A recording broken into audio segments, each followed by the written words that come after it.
लोकसभा चुनाव को लेकर बीजेपी की बड़ी तैयारी है। यूपी को लेकर बीजेपी की बड़ी तैयारी देखने को मिल रही है। बीजेपी के पास अभी 64 लोकसभा सीटें हैं। पार्टी ने यूपी में 80 में से 80 सीटें जीतने का हदफ रखा है।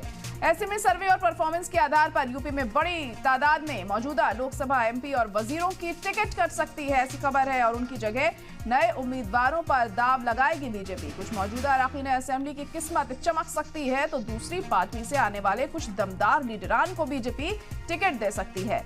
टिकट देने का आधार सिर्फ और सिर्फ जीतने का क्राइटेरिया रखा गया है और सूत्रों के हवाले से जिनका टिकट कट सकता है उनमें रीता बहुगुणा, सत्यदेव पचौरी, देवेंद्र सिंह भोले, लल्लू सिंह, कौशल किशोर, रमापति राम त्रिपाठी, वरुण गांधी, राजेंद्र अग्रवाल, सत्यपाल सिंह, संतोष गंगवार, संगमलाल गुप्ता जैसे कई नेता हो सकते हैं। मेनका गांधी पर भी संकट के बादल हैं, ऐसा माना जा रहा है। इसी तरह अजय मिश्र टेनी और हेमा मालिनी को टिकट मिलेगा या ये तय नहीं है। और इनके अलावा यूपी से आने वाले 2 सीनियर एमपी और वजीरों के नाम पर भी सस्पेंस बरकरार है। तो इस बार किसको टिकट मिलता है और किसका पत्ता कटता है ये देखना होगा, क्योंकि बीजेपी किसी तरह का कोई रिस्क इस बार लेना नहीं चाहती है। लोकसभा चुनावों में 80 की 80 सीटें जीतने का हदफ रखा है बीजेपी ने। इस वजह से किसी तरह की कोई कोताही यहाँ पर नहीं बरती जाएगी और तमाम चीजों को ध्यान में रखकर ही टिकट का बंटवारा होगा।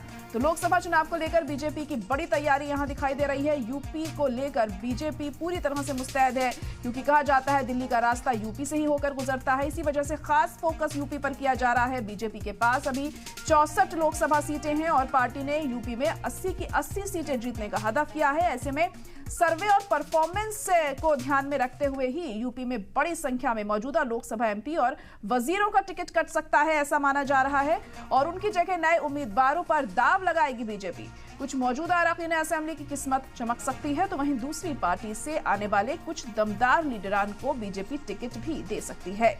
टिकट देने का जो आधार होगा वो सिर्फ जीत ही होगी, ये जीत का क्राइटेरिया होगा। और सूत्रों के हवाले से ऐसी खबर सामने आ रही है कि कई ऐसे नाम हैं जिनका टिकट इस बार कट सकता है। और उनमें आपको बता दें कि रीता बहुगुणा जोशी, सत्यदेव पचौरी, देवेंद्र सिंह भोले, लल्लू सिंह समेत तमाम ऐसे नेता हैं जिनका टिकट इस बार कट सकता है। वरुण गांधी का नाम भी इसमें सामने आ रहा है। राजेंद्र अग्रवाल, सत्यपाल सिंह, संतोष गंगवार और मेनका गांधी को टिकट मिलेगा या नहीं, उनकी उम्मीदवारी पर भी अभी संकट मंडरा रहा है, ऐसा माना जा रहा है। हालांकि सूत्रों के हवाले से यह खबर है, जराये के हवाले से यह खबर मिल रही है। और इसी तरह अजय मिश्र टेनी और हेमा मालिनी को टिकट मिलेगा ही ये तय नहीं है। और इसके अलावा यूपी से आने वाले 1-2 सीनियर एमपीज को लेकर भी लगातार सवाल उठाए जा रहे हैं। और हमारे नुमाइंदे रविंद्र सिंह इस वक्त फोन लाइन पर जुड़ चुके हैं। रविंद्र, तो यूपी पर पूरी तरह बीजेपी यहां फोकस कर रही है, 80 की 80 सीटें जीतने का हदफ रखा है। और टिकट बंटवारे को लेकर देखिए, जराये के हवाले से खबर मिल रही है कि कई लोगों का टिकट कट सकता है, कई नए चेहरे भी सामने आ सकते हैं। क्या कुछ और अपडेट मिल पा रही है इसे लेकर? देखिए, 29 तारीख को केंद्रीय चुनाव समिति की बैठक है जिसमें लोकसभा उम्मीदवारों को लेकर नाम तय किए जाएंगे। लेकिन खुद प्रधानमंत्री नरेंद्र मोदी ने कहा है कि 370 का लक्ष्य बीजेपी के लिए है। ऐसे में 370 अगर पाना है तो 80 की 80 सीटें लोकसभा में यूपी से जीतना होगा। और इस जो गोल है उसको पूर्ति के लिए पार्टी हर वो काम कर रही है जो विनिंग सिचुएशन हो सके। और यही वजह है कि देखिए, अगर खुद प्रधानमंत्री नरेंद्र मोदी कहते हैं कि उनकी 10 साल की सरकार है लेकिन प्रो इनकम्बेंसी है, लेकिन कई ऐसे सांसद हैं, मंत्री हैं जिनके खिलाफ जमीन पर एंटी इनकम्बेंसी है, दिख रहा है सर्वेक्षण में। और यही वजह है कि जिनका नाम ली है आपने, उन सांसदों का टिकट कट सकता है। ये सूत्रों से जानकारी मिल रही है। कुछ दिन पहले ही गृह मंत्री अमित शाह ने पार्टी अध्यक्ष जेपी नड्डा, योगी आदित्यनाथ के साथ बैठक की थी यूपी को लेकर और उसमें तमाम जो समीकरण है उस पर चर्चा की गई है। संगमलाल गुप्ता भी नाम कर सकता है, संतोष गंगवार, इनकी उम्र भी हो गई है। उसी तरह से भानु प्रताप वर्मा है, विजय दुबे, अरुण सागर, केसरी पटेल है।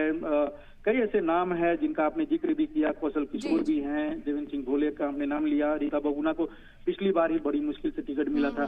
तो सिर्फ और सिर्फ जो जीत सकता है जमीन पर जिसका काम किया हुआ है और सर्वेक्षण में जिसका बेहतर रिजल्ट आए हैं उन्हीं को टिकट दिया जाएगा। बाकी का टिकट काटना लगभग तय कर लिया है पार्टी ने। जी बिल्कुल। और देखिए रविंद्र, जैसे कि कहा जाता है कि दिल्ली का रास्ता यूपी से ही होकर गुजरता है, इसी वजह से खास फोकस यहाँ उत्तर प्रदेश पर किया जा रहा है। और क्या लग रहा है किन चीजों को सबसे ज्यादा ध्यान में रखते हुए ये टिकट अब दिए जाएंगे? क्या क्राइटेरिया सिर्फ जीत का होगा और ये सर्वे के आधार पर ही तय किया जाएगा क्या? देखिए सर्वेक्षण होता है कि जो मौजूदा सांसद हैं या मौजूदा मंत्री हैं यूपी से, उनका परफॉर्मेंस लोगों के बीच में कैसा रहा है, या पार्टी के जो दायित्व दिया गया था, कर्तव्य दिया गया था, उसको उन्होंने कैसे पिछले 5 साल या 10 साल में ठीक ढंग से किया है या नहीं किया है। लेकिन जो समीकरण होता है वो जातीय होता है, स्थानीय होता है।